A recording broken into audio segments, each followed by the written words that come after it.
નમસ્કાર મિત્રો, મુંબઈમાં ફરી એકવાર ભારે વરસાદે લોકોની મુશ્કેલીઓ વધારી દીધી છે. છેલ્લા ઘણા દિવસથી મુંબઈ અને મહારાષ્ટ્રના ઘણા વિસ્તારોમાં સતત ભારે વરસાદ પડી રહ્યો છે. તેના કારણે ઘણી જગ્યાએ પાણી ભરાઈ ગયું છે અને મોટી મોટી દુર્ઘટનાઓ પણ ઘટી રહી છે. રસ્તાઓ પર લાંબા ટ્રાફિક જામના દ્રશ્યો પણ જોવા મળી રહ્યા છે. લોકોને ઓફિસ જવામાં અને ઘરે પાછા આવવામાં ઘણી તકલીફો વેઠવી રહી છે. પરંતુ આ બધાની વચ્ચે એક ખૂબ જ દુઃખદ સમાચાર સામે આવી રહ્યા છે, જેના વિશે અમે તમને વિસ્તારથી જણાવીશું. અને વિડીયોને અંત સુધી જરૂર જોજો, કારણ કે મુંબઈના સમાચારના અત્યાર સુધીના સૌથી ચોંકાવનારા સમાચાર સામે આવી રહ્યા છે. ભારતભરમાં દરેક જગ્યાએ, દરેક શહેરોમાં વરસાદ વરસી રહ્યો છે, પરંતુ મુંબઈની સ્થિતિ અત્યારે ખૂબ જ ભયાનક છે. મુંબઈના ખાદમુરમાં આવેલા જનતાનગરમાં 3 માળનું એક મકાન અચાનક તૂટી પડ્યું હતું, જેના દ્રશ્યો તમે સ્ક્રીન પર જોઈ શકો છો. જે દ્રશ્યો સામે આવી રહ્યા છે તેનો પૂરા વિડીયો પણ અમે આ વિડીયોના માધ્યમથી દેખાડશું. મકાન પડતા જ અંદર રહેલા ઘણા લોકો તેના નીચે ફસાઈ ગયા હતા. આસપાસના લોકોએ તરત જ દોડીને મદદ કરી હતી અને બચાવ ટીમ પણ કામે લાગી ગઈ હતી. થોડી જ વારમાં પોલીસ અને બચાવ ટીમ પણ ઘટના સ્થળે પહોંચીને તાત્કાલિક ધોરણે બચાવ કામગીરી હાથ ધરવામાં આવી હતી. ત્યારબાદ સતત લોકોને બહાર કાઢવાનું કામ શરૂ કરવામાં આવ્યું હતું. મળતી માહિતી અનુસાર આ અકસ્માતમાં આશરે 6 લોકોના મોત થયા છે તેવા પણ સમાચાર સામે આવી રહ્યા છે. આમાં 5 નાના બાળકોનો પણ સમાવેશ થયો છે. આ સમાચાર સાંભળીને સમગ્ર વિસ્તારમાં શોકનો માહોલ પણ છવાઈ ગયો છે. ઘણા લોકો ઘાયલ થયા છે તેવા પણ સમાચાર મળી રહ્યા છે અને ઘાયલ લોકોને તાત્કાલિક નજીકની હોસ્પિટલ માટે સારવાર હેઠળ ખસેડવામાં આવ્યા છે. ડોક્ટરો સતત તેમની સારવાર કરી રહ્યા છે તેવા પણ અહેવાલ મળી રહ્યા છે. રાજ્ય સરકાર પણ આ ઘટના બાદ તરત જ એક્શન મોડમાં આવી ગઈ છે. મહારાષ્ટ્રના મુખ્યમંત્રી દેવેન્દ્ર ફડણવીસે મૃતકોના પરિવારને 5-5 લાખ રૂપિયાની મદદ આપવાની જાહેરાત કરી દીધી છે.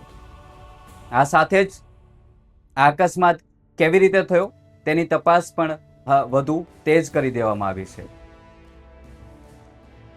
મિત્રો, દર વર્ષે વરસાદમાં આવી ઘટનાઓ સામે આવતી હોય છે, જેમાં દરેક નિર્દોષ લોકોના જીવ પણ ગુમાતા હોય છે. પરંતુ હવે વાત કરીએ હવામાન વિભાગે આપેલી સૌથી મોટી ચેતવણીની. હવામાન વિભાગનું કહેવું છે કે હજુ પણ ભારેથી અતિ ભારે વરસાદ ચાલુ રહી શકે છે. તેના કારણે મુંબઈ સહિત થાણે, પાલઘર અને રાયગઢમાં રેડ એલર્ટ જાહેર કરી દેવામાં આવ્યું છે. એટલે કે આ વિસ્તારોમાં ખૂબ ભારે વરસાદ પડી શકે છે. લોકોને પણ જરૂર ન હોય તો ઘરની બહાર ન નીકળવાની અપીલ અને સૂચનાઓ પણ આપી દેવામાં આવી છે. કારણ કે ઘણી જગ્યાએ પાણી ભરાઈ ગયું છે અને ક્યાંક મોટી દુર્ઘટના પણ ઘટી શકે તેવા આશંકાઓ પણ સેવાઈ રહી છે. ભારે વરસાદથી હવે સીધી અસર રેલવે જે સેવા છે તેના પર પડી રહી છે. આપ સૌ જાણતા જશો કે મુંબઈની લાઈફ લાઇટ રેલવે માનવામાં આવી રહી છે. પાલઘર રેલવે સ્ટેશન પર એટલું પાણી ભરાઈ ગયું છે કે પાટા પર પાણીમાં ડૂબી ગયા છે. તેના કારણે વેસ્ટર્ન રેલવેની ઘણી ટ્રેનો મોડી ચાલી રહી છે. કેટલીક ટ્રેનો આશરે 15 થી 20 મિનિટ મોડી ચાલી રહી છે તેવા પણ સમાચાર મળી રહ્યા છે. રોજ મુસાફરી કરતા લોકોને ઘણી મુશ્કેલીઓ પડી રહી છે. સ્ટેશન પર મુસાફરોની ભારે ભીડ પણ જોવા મળી રહી છે તેવા પણ દ્રશ્યો સોશિયલ મીડિયામાં જે વિડીયો સામે આવી રહ્યા છે તેમાં પણ સામે આવ્યા છે.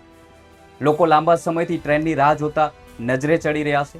અને બીજી તરફ મુંબઈથી પુણે જતા રેલવે પર મોટી દુર્ઘટના ઘટી છે તેવા પણ સમાચાર સામે આવી રહ્યા છે અને મુશ્કેલીઓ પણ વધી ગઈ છે. ભારે વરસાદના કારણે પહાડનો એક ભાગ નીચે સરકી ગયો છે. તેના કારણે રેલવે ટ્રેક પર ઘણો કાટમાળ આવી ગયો છે. આ ઘટના બાદ સુરક્ષાને ધ્યાનમાં રાખીને થોડા સમય માટે ટ્રેન સેવા બંધ કરી દેવામાં આવી છે. ત્યારબાદ રેલવે ટીમ અને અન્ય અધિકારીઓ તરત જ ત્યાં પહોંચીને જરૂરી કાર્યવાહી હાથ ધરવામાં આવી છે.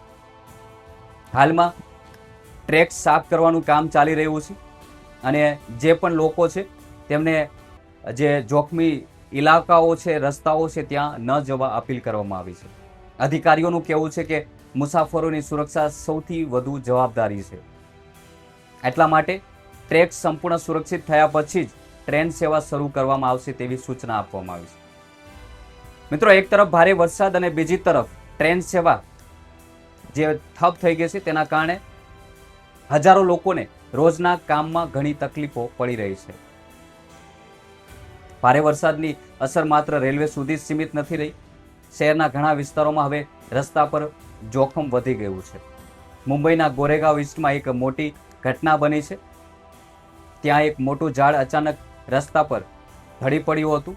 તે સમયે રસ્તા પરથી વાહનો પણ પસાર થઈ રહ્યા હતા.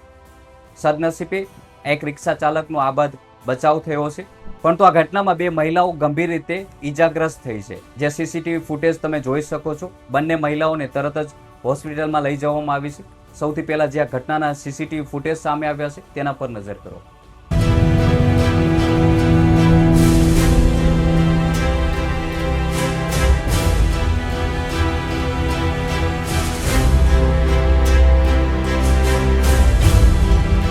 બીજી તરફ વસાઈ વિરારમાં પણ લોકોની મુશ્કેલી ઓછી નથી થઈ. દર વર્ષે ચોમાસું આવે અને સાથે જ પાણી ભરવાની સમસ્યા પણ શરૂ થઈ જાય છે. ઘણા રસ્તાઓ નદી જેવા પણ બની ગયા છે. લોકોના ઘરોમાં પણ પાણી ઘૂસી ગયા છે, જેથી લોકોને ઘણી બધી મુશ્કેલીઓ સહેવી પડી રહી છે.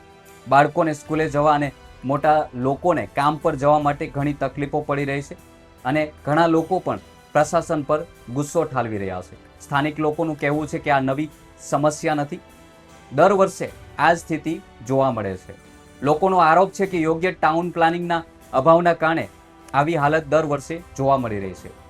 આ સાથે જ પાણી કાઢવાની વ્યવસ્થા પણ પૂરી નથી અને પ્રશાસન દ્વારા એટલે કે મુંબઈ મહાનગરપાલિકા દ્વારા અથવા જવાબદાર અધિકારીઓ દ્વારા કોઈ યોગ્ય પગલાં લેવામાં નથી આવતા. એટલા માટે થોડો વધારે વરસાદ પડે તો આખો વિસ્તાર પાણીમાં ગરકાવ થઈ શકે છે. લોકો હવે એવું પણ કહી રહ્યા છે કે દર વર્ષે વચનો તો ઘણા બધા નેતાઓ અને પ્રશાસન દ્વારા આપવામાં આવે છે, પરંતુ જમીન પર કામ ખૂબ જ ઓછું જોવા મળે છે. હવે લોકોની માંગ એ છે કે સમસ્યાનો કાયમી ઉકેલ લાવવામાં આવે, જેથી દર વર્ષે આવી મુશ્કેલીઓનો સામનો ન કરવો પડે. મુંબઈના જે સમાચાર સામે આવી રહ્યા છે, જે દુર્ઘટના ઘટી છે, તેને લઈને તમારું શું કહેવું છે કમેન્ટ કરી જરૂર જણાવજો. અને તમારા વિસ્તારમાં જે પણ વરસાદ વરસી રહ્યો છે તેના કોઈ લેટેસ્ટ સમાચાર હોય તો તમે અમને કમેન્ટ બોક્સમાં જણાવી શકો છો. જય હિન્દ.